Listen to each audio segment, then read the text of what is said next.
Put my glasses on. I'm getting old. I thought Scott was going to be the oldest person here, but things happen. But okay. First and foremost, I'd like to thank the man above and my father. He told me to come to the University of Miami. Thank you, Dad. And I'd like to thank John and Tracy for selecting me with this great honor. I'd like to thank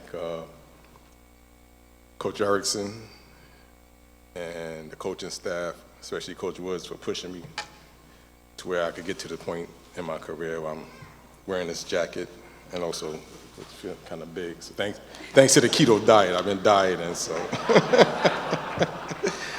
Let me put my glasses on. I'd also like to thank Dr. Anna Price and Roger Bell for helping me get my degree. Thank you.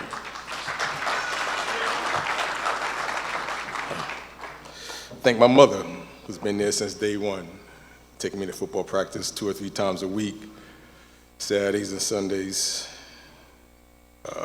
Thank you, Mom, for everything you've done for me. I love you. I'd like to thank my brother. Harold has been there since Dad died, been a positive role model in my life, stepping up when he had to. Thank you, brother. I love you. I'd like to thank my cousin, Brian, and his lovely wife, Lauren. Thank you for everything you did, coming by, coming up to the games, supporting me. Also, I'd like to thank my lovely wife, Ramona, who's been there since I met her in 1989, then my roommate, a blind date, Mark Caesar. Been together, we're married 22 years, been together for 30 years. Thank you for taking care of me and my kids. Thank you.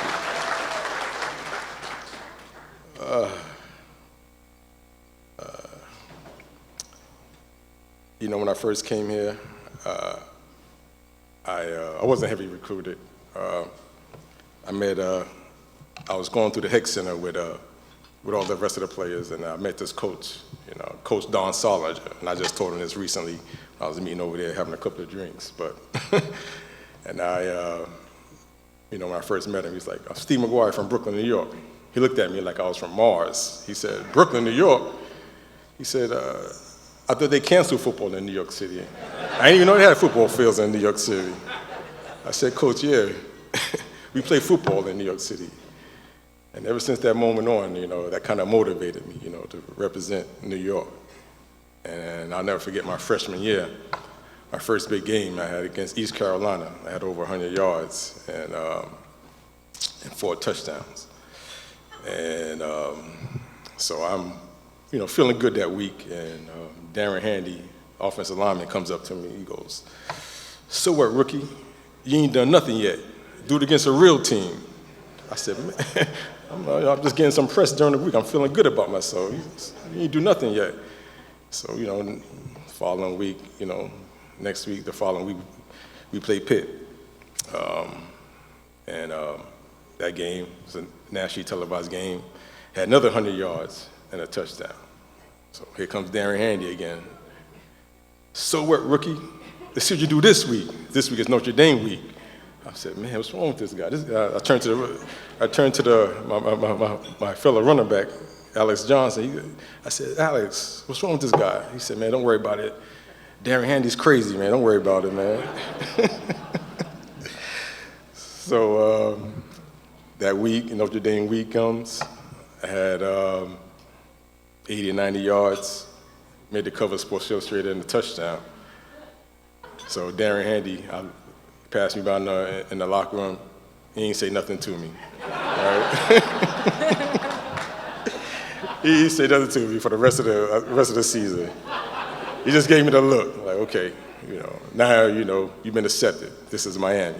This is nobody. The player's never gonna come pat you on your back, but the coaches will. But he just looked at you like, now you've been accepted. Okay, you're good. All right. But in all, I had a great career. I'd like to thank my teammates, Russell Maryland, Big Caesar, Mark Caesar, for showing up, supporting me, my family, guys from Brooklyn, my partner from NYPD, Benjamin Dinkins, and all. I'd like to thank the Kings supporters, great fans, and all had a great career, to say thank you, and go Kings. Congratulations. Thank you. I bet you're happy that's over with. Yes.